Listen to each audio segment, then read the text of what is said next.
Hello, welcome back to the studio. My name's Paul, and just to start off, I've been doing a lot of research about this whole Canada Pension Plan versus an Alberta Pension Plan. I've read a number of articles from Stats Canada, the Canadian Pension Plan, and from economist Trevor Toom from the University of Calgary. And I'll say right now, I am in favor of an Alberta Pension Plan for a number of reasons. But the first thing I want to mention is that from the get-go, when you can respond to the fearmongers, you will not lose your pension. Okay? That's not going to happen. It's very clear that any province must provide a comprehensive plan to the Canadian Pension Plan. Direct quote. So whether it's Ontario, Alberta, BC, or so on, it must be comprehensive to the Canada Pension Plan. Comprehensive, which means that it has to be complete, thorough, and inclusive, covering all or nearly all of the elements, aspects, or details of a subject without leaving out significant parts. That's the definition of comprehensive. So we have to be comprehensive to the CPP, the Canada Pension Plan. Done. We can do that. Actually, I think we can do better than that. So we'll do a little bit of a history lesson. Back in about 1966, the Canadian government established its own pension plan for Canadians, the CPP. Quebec went ahead and did its own, which is still in play today. So what happened since 1966? Well, the Canada Pension Plan has grown to be over $715 billion and serves about 32.5 million people. The Quebec Pension Plan is about $120 billion for its 9 million residents. Breaking that down to a price per person, because I like to break things down, price per square foot, price per person, the Canada Pension Plan is about $22,000 per person. The Quebec Pension Plan is about $13,000 per person. Now, the real hubbub is what is Alberta owed? On the high side, we get quotes being 53% of the Canada Pension Plan, which works out to about $370 billion, according to Morneau Chappelle. Yeah, I said Morneau Chappelle. Remember, I've been doing some digging. Remember Bill Morneau, the disgraced finance minister from Trudeau's cabinet that forgot he had a villa? Well, Bill's dad, Frank Morneau Sr., founded a company that focused on pensions and benefits, and over time, through mergers and acquisitions, became Morneau Chappelle in 2008, which expanded the services well beyond pensions and benefits. Anyway, old Bill was not good for business. The company had to rebrand its name from Morneau Chappelle to LifeWorks in 2021 because Bill was causing a PR nightmare for the company. Then, in 2022, it was purchased for $2.9 billion by TELUS. Now, TELUS kept the name LifeWorks, and that's who did the report saying that Alberta was entitled to 53% of the Canada Pension Plan, which was $715 billion.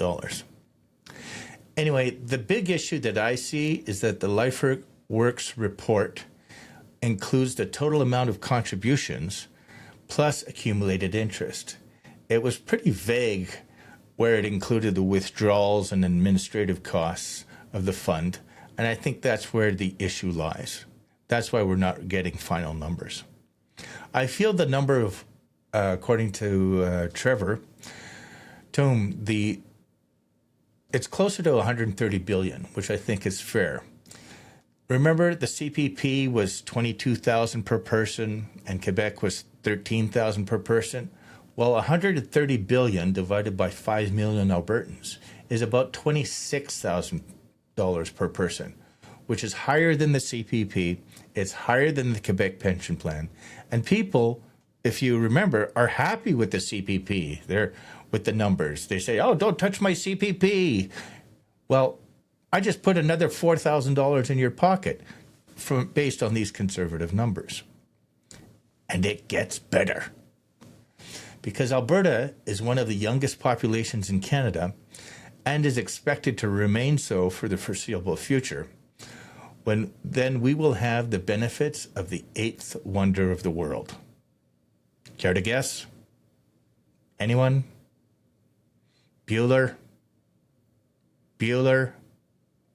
Okay, it's compound interest. Compound interest is the eighth wonder of the world. You need to remember this phrase.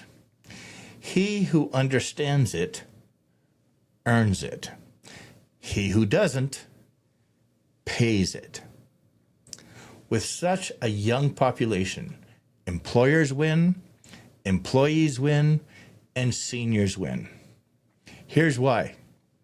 In the beginning, there are fewer immediate payouts because the population of Alberta is so much younger. They could be 15, 20, 30, or even 40 years away before they start drawing on a pension. That means the plan would grow with the benefit of compound interest. Having a younger population also allows more money to stay in the pockets of employees and employers because the Alberta Pension Plan contributions don't need to be as much. At the end of the day, both employees and employers would be paying less into the Alberta Pension Plan. Right now, contributions are right around 12%. But with an Alberta Pension Plan, it would be closer to 8%, saving workers hundreds, even thousands of dollars a year. Alberta needs to take this seriously. It needs to be its own country as soon as possible, because the other residents of Canada are aging. The CPP deductions will increase on our young workforce. It will go up from the current 12%. It has to. Because of the seniors retiring in the rest of the country, especially in Ontario, Ontario has 44% of the Canadian population. Add in the maritime provinces, which has even fewer young workers in their own provinces to sustain them, it has to go up. And that means we're going to pay more. Right now, we've got fewer retirees collecting checks in Alberta for every worker that's paying in. That means more money stays in the Alberta Pension Plan, earning compound interest over decades. It's like planting a money tree for Albertans. Projections as far as 2050 still predicts a much younger population in Alberta compared to the rest of Canada. So, with a young working population, they'll be able to keep more money in their pockets, enabling them to move out of their parents' home, buy their own home, raise a family, and they can rely on a strong pension when it's their turn to retire. Thank you for watching. Don't forget to the notification bell, like, share, and remember, Albertans don't kneel.